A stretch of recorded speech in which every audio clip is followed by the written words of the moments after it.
Hello everyone, welcome to Navkar.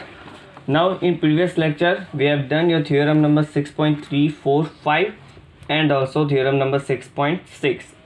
I hope आप लोगों ने वो सारे theorems अच्छे से अपनी नोटबुक में कर लिए होंगे, क्लियरली आप लोग उसके समझ के आप लोगों ने किए होंगे.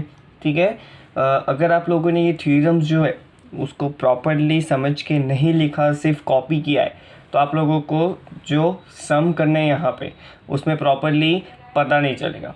ठीक है, क्योंकि हमें सम जो सॉल्व करना है उसमें कुछ प्रॉपर्टीज़ यूज़ करनी है. ठीक है, अगर आपको कोई प्रूफ वहाँ पे अगर गिवन है, ठीक है, सो उसको प्रूव करने के लिए आपको सारी प्रॉपर्टीज़ अप्लाई करनी पड़ेगी. ज़रूरी नहीं है कि सारे न्यूमेरिकल्स हो, वहाँ पे आपको नंबर्स गिवन हो, एंगल जो है, ठीक है, ऐसा कुछ भी गिवन हो. सो सिर्फ स्टेप्स लिख के आपने प्रूव कर दिया या तो एंगल फाइंड कर दिया, ठीक है, ऐसा नहीं होगा वहाँ पे.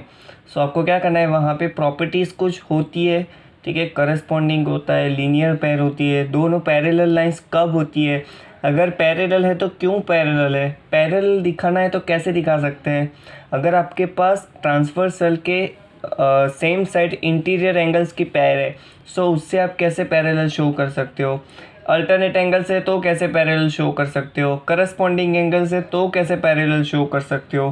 ठीक है, सो ये सारी मेथड जो है, ठीक है, सारे वेज में आप लोगों को प्रूफ करना आना चाहिए. और इसके लिए क्या चाहिए आपको, थियोरम्स. अगर आपको थियोरम्स समझ में आए हैं, आप लोगों ने अच्छे से घर पे किए हैं, सो डेफिनेटली आप लोगों को सारे सम समझ में आ जाएंगे. सो प्लीज़ पहले मैंने जितने थ्योरम्स करवाए वो सारे थ्योरम्स अच्छे से उसको समझिए, स्टेटमेंट देखिए क्या गिवन है and what is we need to prove. Okay, then after उसके लिए हमने क्या प्रोसीजर की है, ठीक है, क्यों की है, क्या प्रॉपर्टी का यूज़ किया है हमने, उसमें कौन सी प्रॉपर्टी का यूज़ किया है, and with the help of that property हमें क्या रिजल्ट मिला है, वो देख के आपको उसको समझना है. ठीक है, if you understood properly then आप लोगों को सब कुछ समझ में आ जाएगा. Okay, so now start your exercise number 6.2. Okay, number 1. See number 1 में अगेन आपको वहाँ पे फिगर गिवन है. सो फर्स्ट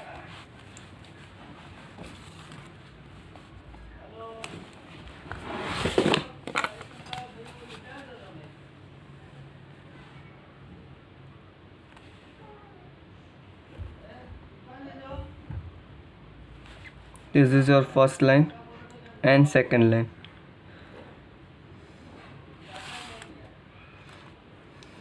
देखिए अभी सम स्टूडेंट्स क्या करते हैं कि लाइंस जो वो पैरेलल दिख रही है, सो उसको लिख देता है ऐसा ही पैरेलल है, बट ऐसा नहीं होता. और उसका जो स्ट्रेट एंगल होता है वो भी 180 लेके कुछ प्रॉपर्टीज़ खुद अप्लाई कर सकते. ठीक है, बट ऐसा नहीं करने का है, खुद घर से कोई प्रॉपर्टी आपको अप्लाई नहीं करनी है. सबसे पहले क्या कंडीशन है, उसका यूज़ करके कौन सी प्रॉपर्टी का यूज़ करके आप दिखा रहे हो कि वो दोनों पैरेलल है, वो कंपलसरी आपको उसमें मेंशन करना है. ठीक है, घर की कोई भी प्रॉपर्टी आपको इसमें अप्लाई करनी नहीं है.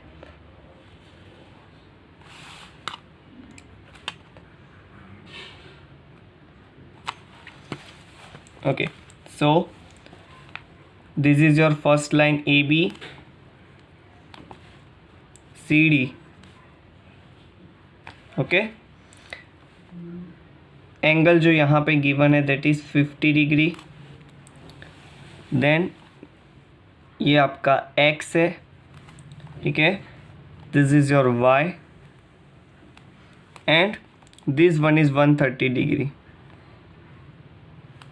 ओके, नाउ सी यहाँ पे आपको गिवन क्या है, in figure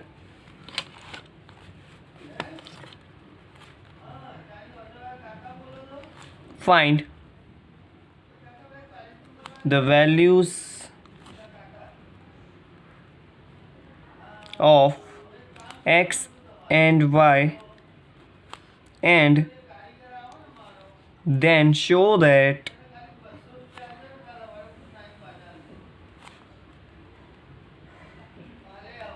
AB parallel to CD. Okay, क्या करना है आपको यहाँ पे, गिवन क्या है in figure, find the values of X and Y. See, ये आपका एक्स एंड ये वाई, ठीक है, आपको ये दोनों एंगल्स जो है वो फाइंड करने हैं। And then show that A B parallel to C D, यहाँ पे आपको प्रूव भी करना है कि A B and C D ये दोनों जो लाइन्स है they are parallel to each other. Okay, so सबसे पहले आपको क्या करना है, एक्स एंड वाई जो है वो फाइंड करने हैं। अभी देखो यहाँ पे अगर A B and C D parallel होगी, ठीक है, सो क्या होगा, हम लोग थ्योरम पढ़ चुके हैं, ठीक है, इफ़ अल्टरनेट एंगल्स की जो पेयर है यहाँ पे एक्स एंड वाई जो है वो इक्वल हो जाएंगे, सो हम बोल सकते हैं कि A B parallel to C D, ठीक है, बोल सकते हैं ना। Why, because what is your theorem number 6.3, if a transversal intersect two lines such that a pair of interior angles is equal, then two lines are parallel, ठीक है। सो यहाँ पे x एंड y जो है, ठीक है, इट इज़ क्लियरली सीन, यहाँ पे वो दोनों अल्टरनेट इंटीरियर एंगल्स है। अगर वो दोनों यहाँ पे अल्टरनेट इंटीरियर एंगल्स जो है वो दोनों इक्वल हो जाएंगे, so we can say that A B parallel to C D. So first क्या करना है आप लोगों को, पहले x की वैल्यू फाइंड कीजिए, फिर y की वैल्यू फाइंड कीजिए। If x equals to y, then we can say that x and y, that is pair of interior alternate angles are equal, therefore AD parallel to CD। Okay, AB and CD जो है वो parallel हो जाएगी bye theorem number 6.3। Okay, so let's start proof. अभी देखो यहाँ पे आपको x एंड y फाइंड भी करना है, सो उसको आप सॉल्यूशन भी बोल सकते हो, और यहाँ पे प्रूव क्या करना है, AB पैरेलल टू CD, ठीक है, दैट मीन्स प्रूफ भी है इसमें और सॉल्यूशन भी है। फर्स्ट व्हाट इज़ गिवन, यहाँ पे आपको एंगल 50 गिवन है। अभी देखो यहाँ पे आपकी जो ट्रांसवर्सल लाइन है ना, उसमें कोई पर्टिकुलर लेबलिंग नहीं की हुई है, सो आप अपने हिसाब से कर सकते हो। अदरवाइज ट्रांसवर्सल लाइन है, ये पूरा आपका स्ट्रेट एंगल बनेगा, ठीक है, सो आप क्या लिख सकते हो, 50 + x इक्वल्स टू 180 होगा ना, ये पूरा स्ट्रेट एंगल बनेगा।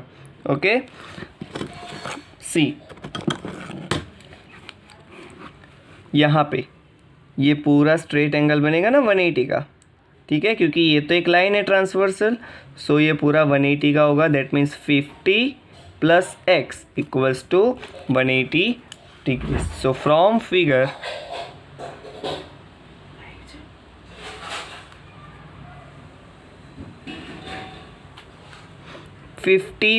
x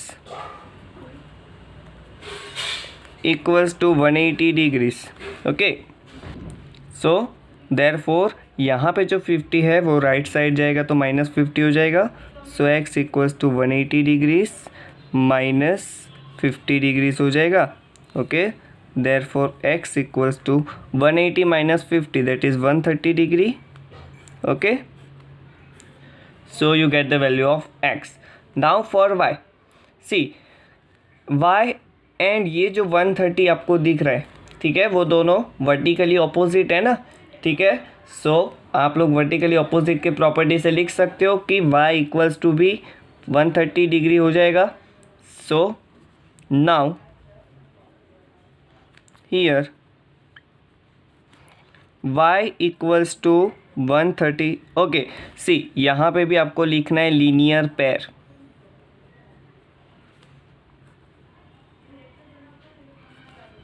y इक्वल्स टू 130 लिखा आपने यहाँ पे, y equals to 130, that means कौन सी प्रॉपर्टी का यूज़ करके, vertically opposite.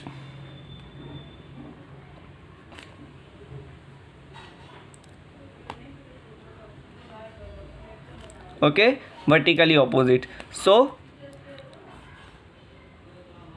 x equals to 130, y equals to 130, therefore क्या लिख सकते हैं यहाँ पे, here x equals to y equals to 130 degrees. That means यहाँ पे आपको इंटीरियर एंगल्स की जो अल्टरनेट इंटीरियर एंगल्स जो है उसकी पेयर आपको यहाँ पे इक्वल मिली। Therefore we can say that A B parallel to C D. But first आप लोगों को यहाँ पे मेंशन करना है, ठीक है, what here two lines, sorry आपको डायरेक्ट लिखना है pair of alternate interior angles is equal, therefore pair of alternate interior angles is equal, therefore AB parallel to CD।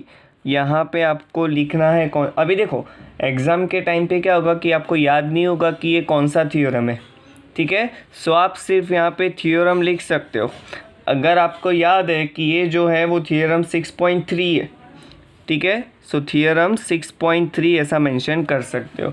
Otherwise bye theorem अगर आप लिखते हो, ठीक है, तो वो भी ट्रू है, सो वहाँ पे आपके मार्क्स कट नहीं हो सकते, ठीक है। So A B parallel to C D hence proved.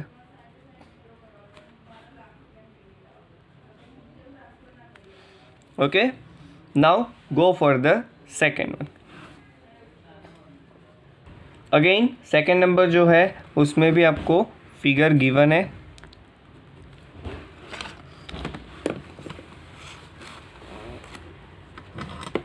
so there are 3 lines,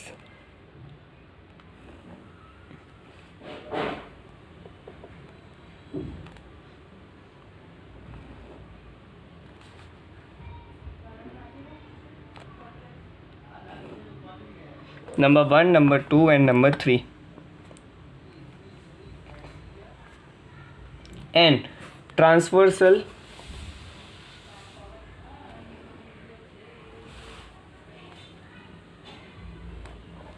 okay, so first is AB, second CD and EF। Okay, यहाँ पे आपका जो एंगल है दैट इज़ X एंड जो नीचे यहाँ पे एंगल बन रहा है that is Y। So here आप लोग बोल सकते हो कि AB एंड CD ये दोनों लाइंस है, ठीक है, उसकी ट्रांसवर्सल के वन साइड यानी सेम साइड दो इंटीरियर एंगल्स जो है that is X and Y, ठीक है, pair of interior angles on the same side of the transversal, ठीक है। एंड यहाँ पे नीचे आपको गिवन है angle Z। Okay, so now let's see what is given in figure.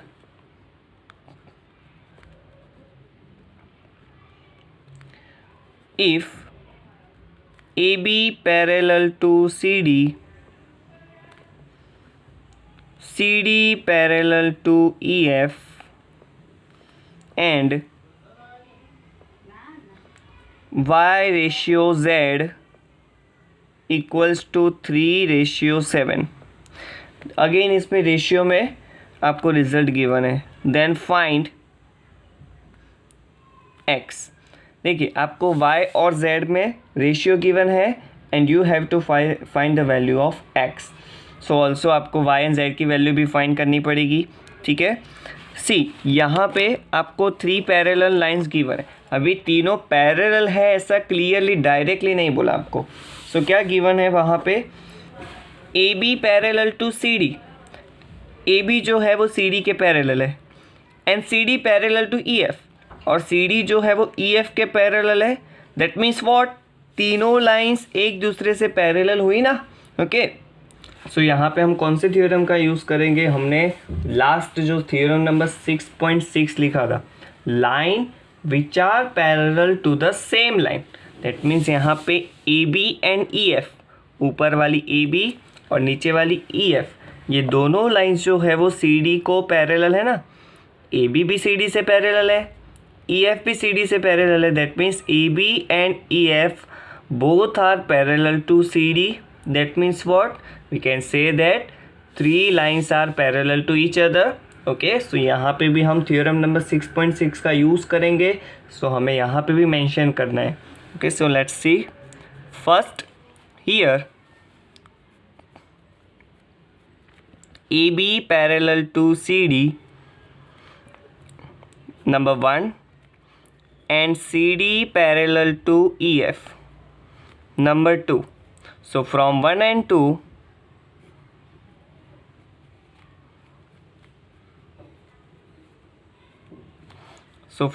2, we can say that AB parallel to EF.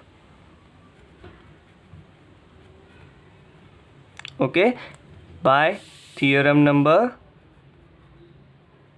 6.6. okay, and therefore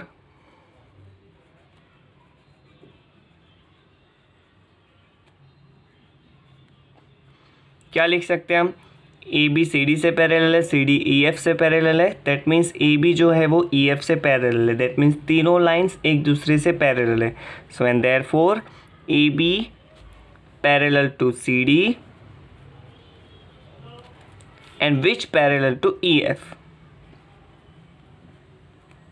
okay, चलिए यहाँ पे इसको मैं नंबर 3 दे देता हूँ ताकि आप 180 वाली अगर कोई प्रॉपर्टी यूज़ करो तो आपको रीज़न लिखना पड़ेगा. सो फ्रॉम 3 आप ऐसा यूज़ करके लिख सकते हो. चलिए अभी रेशियो पे जाते हैं. आपको रेशियो क्या गिवन है, y ratio z equals to 3 ratio 7. So ratio के लिए here it is given that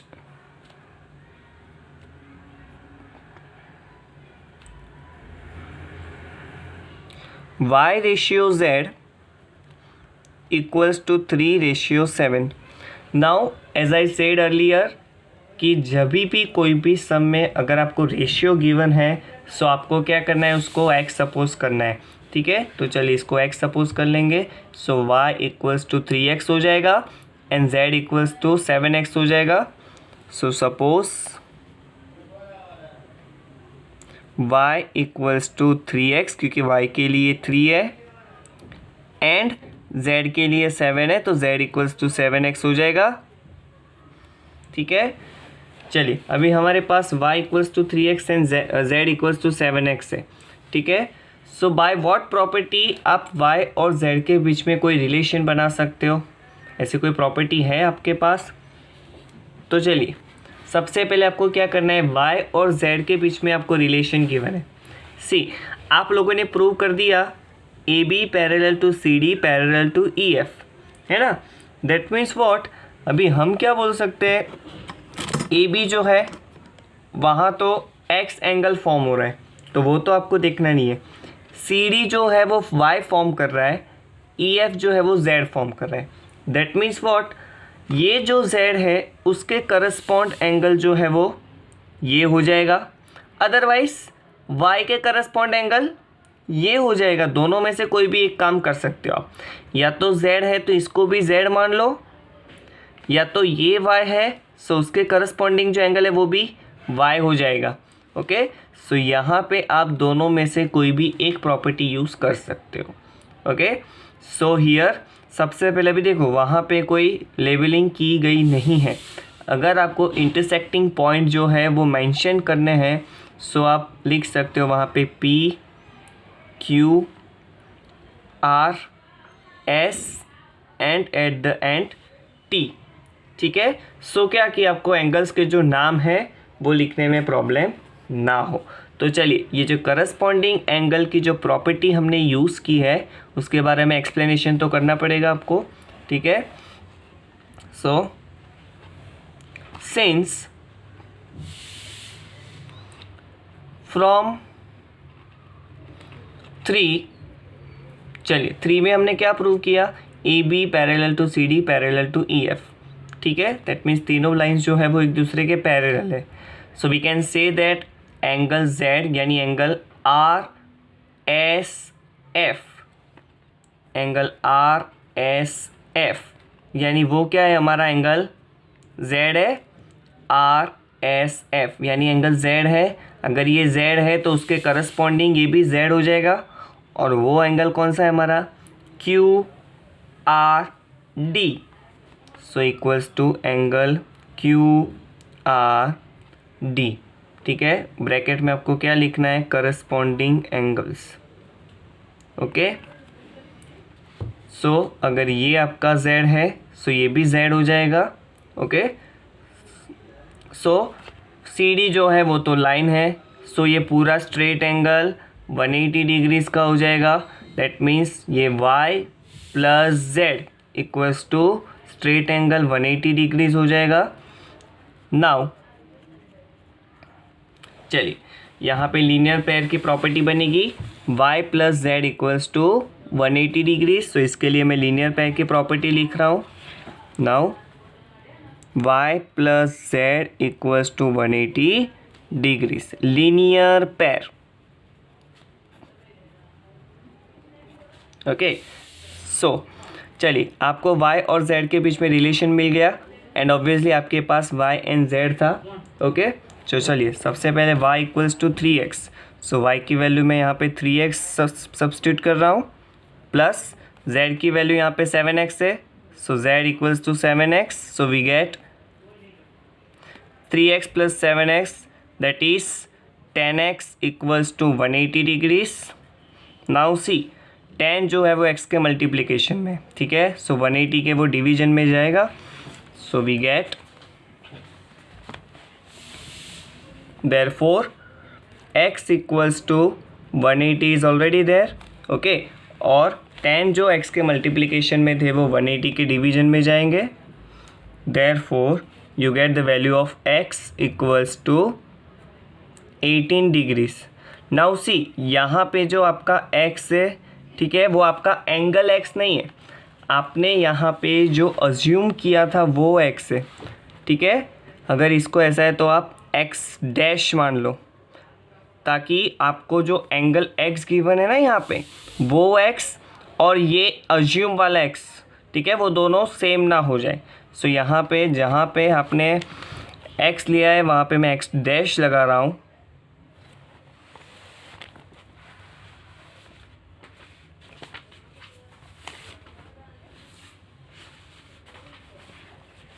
okay, so x dash equals to 18 degrees. Now आपको x डैश मिल गया, सो यहाँ पे आपका जो अजम्पशन था y equals to 3x dash and z equals to 7x dash, उसमें सब्स्टिट्यूट करो x डैश की वैल्यू तो आपको y एंड z मिल जाएंगे। So now y equals to 3x यानी 3x इज़ 18, ठीक है, सो 18 3s are 54, so you get the value of y equals to 54 and same for z equals to क्या है 7x, so 7x is 18 degrees, ठीक है, so यहाँ पे क्या हो जाएगा 126, 18 7s are 126। ओके, सो यहाँ पे आपके पास y की और z की दोनों वैल्यूज आपको मिल गई।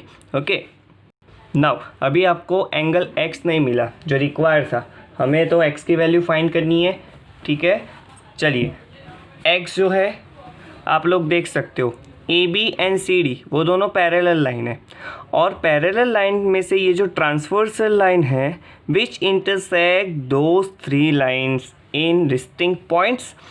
सो ट्रांसवर्सल के सेम साइड ये जो इंटीरियर एंगल की पेयर बन रही है that means x and y, we know that they are consecutive angles. That means what? Consecutive, that means sum of them equals to 180 degrees. So now we know that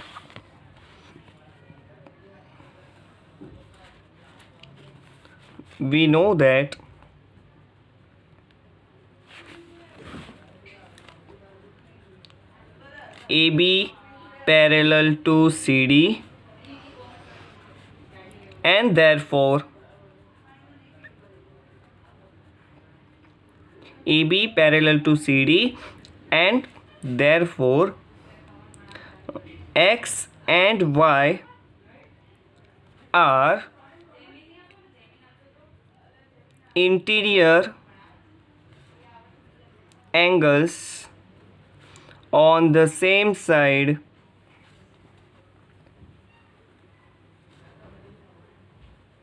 of transversal.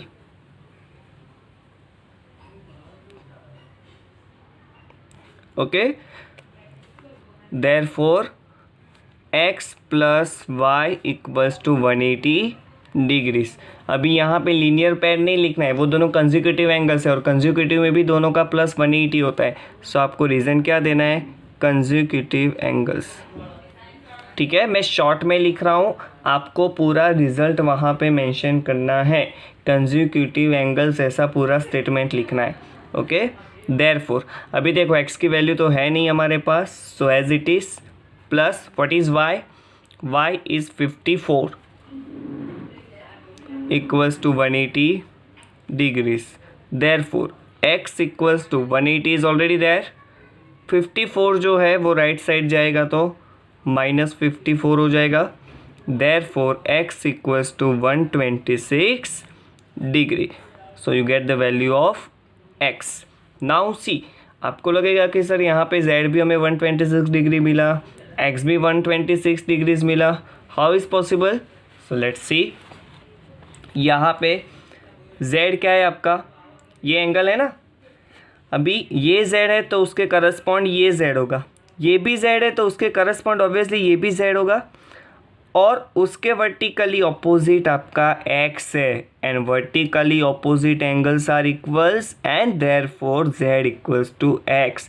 That means z अगर आपका 126 degree है, so obviously आपका x भी 126 degree ही होगा। अगर आपको यहाँ पे जो मैंने ट्रांसवर्सल के सेम साइड वाली जो कंसेक्यूटिव एंगल्स वाली जो प्रॉपर्टी यूज़ की है, एग्ज़ाम में अगर आपके माइंड में ये प्रॉपर्टी नहीं आई तो आपको क्या करना है, यहाँ पे z जो है उसके करस्पॉन्ड ये भी z होगा, उसके करस्पॉन्ड ये भी z होगा। आप डायरेक्टली भी लिख सकते हो कि ये z है तो ऑब्वियसली ये भी z होगा, that means p q b ये आपका z हो जाएगा, दैट मीन्स ये भी 126 हो जाएगा। फिर आपको क्या करना है, ये जो पी क्यू बी आपका z है, z इक्वल्स टू x, और क्या रीज़न लिखना है, vertically opposite angles, and therefore x equals to 126 degrees. अभी देखो, मैंने आप लोगों को पहले भी बोला था कि फिगर देख के आपको पता चल जाएगा कि कौन सी प्रॉपर्टी कहाँ पे यूज़ करनी है। तो इसके लिए आपके सारी थ्योरम्स, सारी प्रॉपर्टीज़ जो है वो आपके माइंड में क्लियर होनी चाहिए। अगर आपको पता नहीं है कि यहाँ पे सेम साइड इंटीरियर एंगल्स वाली प्रॉपर्टी यूज़ करनी है, अगर आपको ये पता है तो यही यूज़ करोगे, आप नहीं पता है तो वर्टिकली ऑपोजिट वाली यूज़ करोगे, बट आपके माइंड में एटलीस्ट वो प्रॉपर्टीज़ तो होनी चाहिए ना। ठीक है, और आपको ये भी पता होना चाहिए कि ये करस्पॉन्डिंग एंगल्स बन रहे हैं। अगर यही आपको नहीं पता कि करस्पॉन्डिंग एंगल्स क्या है, सो ये तो z है तो इसको आप z एज्यूम नहीं कर सकते। ओके, सो इसको z एज्यूम करोगे तभी आपको उसके वर्टिकली ऑपोजिट ये x जो है उसकी वैल्यू मिलेगी। Okay, so you get the value of x as same as the value of z. Okay, so I hope it is very clear to you. Now from number 3 we'll see next lecture. ठीक है, and very important sum number 3 जो है वो, ठीक है, so next lecture में देखेंगे। Once again homework जो है that is our usual homework, class work अपनी नोटबुक में लिखना है। ठीक है, 2 टाइम्स, मैं आपको रेगुलरली नहीं बोलूँगा कि आपको 2 टाइम्स लिखना है। ये पूरा चैप्टर मैंने पहले भी बोला था कि आपको पूरा चैप्टर जो है वो 2 टाइम्स ही लिखना है कंपलसरी। ठीक है, और 8th स्टैंडर्ड में तो मेरे साथ जितने स्टूडेंट्स पढ़ चुके हैं उसको पता ही होगा। Okay, if you have any queries then please उसको मार्क करके देखिए। ठीक है, तो जब हमारा लाइव लेक्चर होता है तब आप पूछ सकते हो, और प्रॉपर्टीज़ आप देख के अप्लाई करोगे तो आपको लगेगा कि हाँ चलो ये किया तो ये होगा, ये किया तो ये होगा, बट आप जब खुद करोगे, ठीक है, देखे बिना आप करोगे तो आपको पता चलेगा कि क्या नहीं आता, आपको वहाँ पे नहीं पता चलेगा कि कौन सी प्रॉपर्टी अप्लाई करनी है। सो प्लीज़ खुद कीजिए, इसको कॉपी मत कीजिए। ओके, पूरा वीडियो देखिए, साथ में उसको लिखना भी है आपको। ठीक है, ताकि आप सारा जो स्टेप्स है वो आपको क्लियर में समझ में आए। Okay, so see you next lecture, till then good bye and take care, please be prepared.